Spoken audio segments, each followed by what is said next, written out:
একটা project ready করছি যে যারা গৃহহীন হয়েছেন যতটুকু আমাদের সাধ্যের মধ্যে সম্ভব হয় তাদেরকে আমরা 5টা জেলা, আপনারা জানেন যে তিস্তার ভাঙন প্রবণ 5টা জেলা আছে উত্তরবঙ্গে, সেখানকার যারা গৃহহীন হয়েছেন তাদেরকে আমরা আবাসন নির্মাণ করে দিব স্থানীয় সরকার বিভাগের পক্ষ থেকে।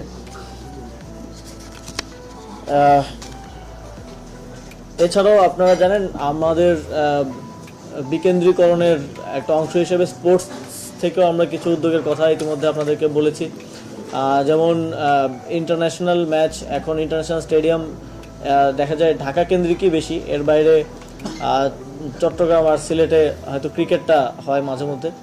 তো আমাদের লক্ষ্য থাকবে একই সাথে আমরা যদি রেজিওন আকারেও দেখি তাহলে উত্তরবঙ্গ দক্ষিণবঙ্গেও আমাদের একই সাথে ইন্টারন্যাশনাল ম্যাচ আয়োজন করার লক্ষ্য আছে। এই বিষয়ে আমরা বিসিবির সাথেও কথা বলেছি।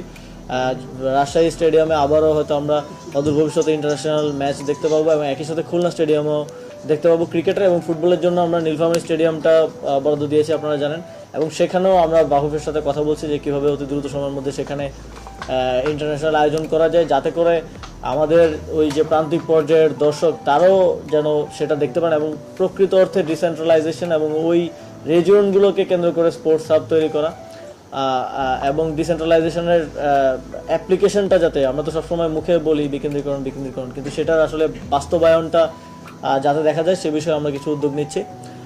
এছাড়াও আবারও বলছি যে আমাদের এই যে লাইব্রেরি স্থাপনের যেই উদ্যোগ, এটা এত দ্রুত সময়ের মধ্যে ভিত্তিপ্রস্তর স্থাপন পর্যন্ত নিয়ে যাওয়ার জন্য আমাদের বিশেষ করে লোকাল গভর্নমেন্ট ইঞ্জিনিয়ারিং ডিভিশন কাজ করেছে। ওনারা অনেকগুলো প্রোটোটাইপ ডিজাইন তৈরি করেছিল, সেখান থেকে একটা সিলেক্ট করে আমরা আজকে ভিত্তিপ্রস্তর স্থাপনে পৌঁছে যেতে পেরেছি এবং আমি আশা করি যে এটা আমরা খুব দ্রুত সময়ের মধ্যে এই বছর শেষ হওয়ার আগে লাইব্রেরিটা স্থাপন করে ফেলতে পারবো এবং একই সাথে আমরা সারা দেশে প্রত্যেকটি উপজেলায় এই লাইব্রেরি স্থাপনের জন্য উদ্যোগ গ্রহণ করব এবং সেগুলো আপনারা খুব দ্রুত সময়ের মধ্যে দেখতে পাবেন। আমাদের এক্ষেত্রে উদ্দেশ্যটা হচ্ছে এই যে আমাদের অবকাঠামোগত উন্নয়ন থেকে শুরু করে সার্বিক সরকারের কার্যক্রমের ক্ষেত্রে সারা দেশকে একটা সুষম বন্টনের মধ্যে নিয়ে আসা। রাজনৈতিক প্রতিহিংসা কিংবা রাজনৈতিক প্রিভিলেজের কারণে কোনো এলাকার বেশি উন্নয়ন হওয়া বা কোনো এলাকার উন্নয়ন কার্যক্রম না হওয়া, এটা যেন আর আগামী সময়ে না থাকে, এটা নিশ্চিত করাটা আমাদের অন্যতম লক্ষ্য।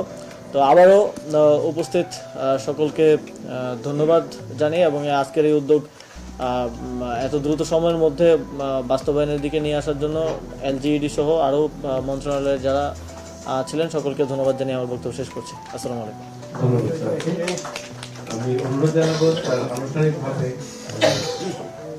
উৎসব ঘোষণা করার জন্য আমাদের